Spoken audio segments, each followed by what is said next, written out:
All right, y'all. So Errol Spence Jr., following his win over UNDISPUTED Supremacy, came out and said he wants Terence Crawford next. That's what we've been wanting to hear for quite a while. It took us a long time to get there, but that's where we are. You know what I'm saying? And Terence Crawford, you know, holding serve right there, responding, you know what I'm saying? Telling, you know, congratulating Errol Spence Jr. on a great win, but tell him, hey, now let's get to the real fight. You know, so I'm hoping that everything that needs to happen behind the scenes in terms of ironing out this deal for them guys to fight, I hope that happens. I'm not going to come on here every day talking about purse splits, and I'm not going to be on other people's channels arguing about who should get what purse split. And if we hadn't got an announcement, I'm not going to be accusing anybody of being too hard or in negotiations or being too stubborn in negotiations, and that's the reason it ain't happening yet. I don't care about all that. That's for them to work out. But what I will say is both guys have done what they had to do to get here. You know what I'm saying? They both kept winning. You know what I'm saying? Terence Crawford came to the division, took Jeff Horn's belt and had defended that belt, I think like 4 or 5 times at this point. Errol Spence Jr., you know, in the time since Terence Crawford has arrived, he beat Mikey Garcia, and he beat Sean Porter, beat Danny Garcia, and now he's beat UNDISPUTED Supremacy. I don't think I'm missing anybody else. Maybe the Ocampo fight may have happened since Terence Crawford was in the division, but I'm not sure.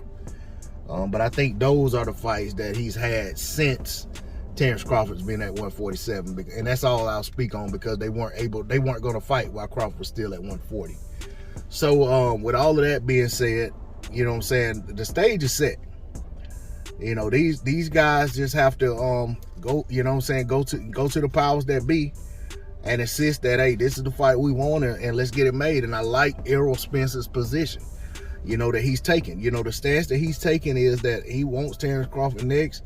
He's not listening to any of this nonsense about Keith Thurman or anybody else. And, you know, and I can respect that.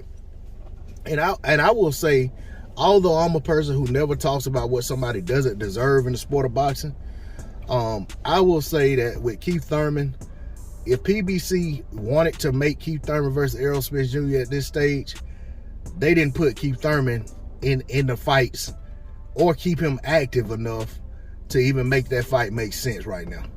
You know, Keith Thurman could have been put in position to where he fought the fights that made it necessary or made it marketable or made it desirable for the fans to see him versus Errol Spence Jr.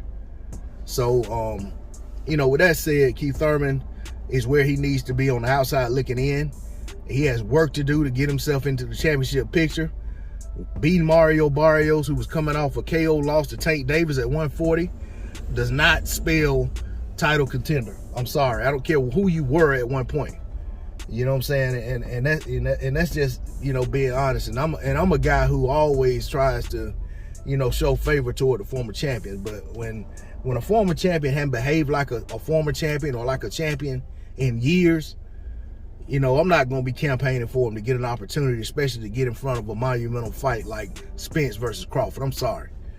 So, you know, for me, I feel like, you know, we're at a point now to where I know that there's talk about Terence Crawford potentially taking an interim fight, but quite honestly, if Terence Crawford is good with not having fought since November and going directly into an Errol Spence Jr. fight, if they can get it done within, let's say they fight in September. We're in April. That's September is 5 months away.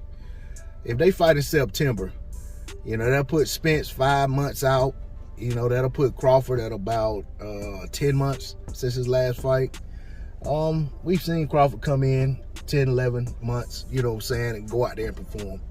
I don't feel like it puts him at a disadvantage, but if it does, that's his choice, because honestly, if he fights in the interim, it's probably going to be at least 2 months from now. So then that'll put him, you know, coming off a shorter turnaround. So yeah, either way, it's not going to be perfect. So, you know what I'm saying, you know, if these guys are ready to do it next, let's see it next. I don't need to see an interim fight. I know who Terence Crawford is. I know who Errol Spence Jr. is. You know, let's see it. You know what I'm saying? So I'm eager to see how everything, what kind of news comes out in the coming days. I'm talking about real news.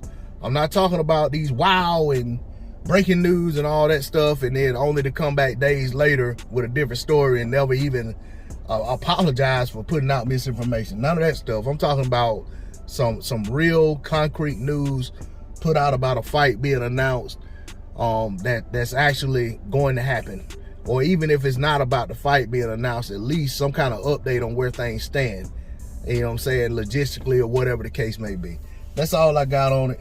Once again, I can't get off this video without saying congratulations, much respect to Errol Spence Jr., job well done, and stopping Yordenis Ugas, the first man to ever stop Yordenis Ugas, and he did it in great fashion. That's all I got on it. D-Lo 404 Boxing. Like, share, comment, and subscribe. I'm out. Peace.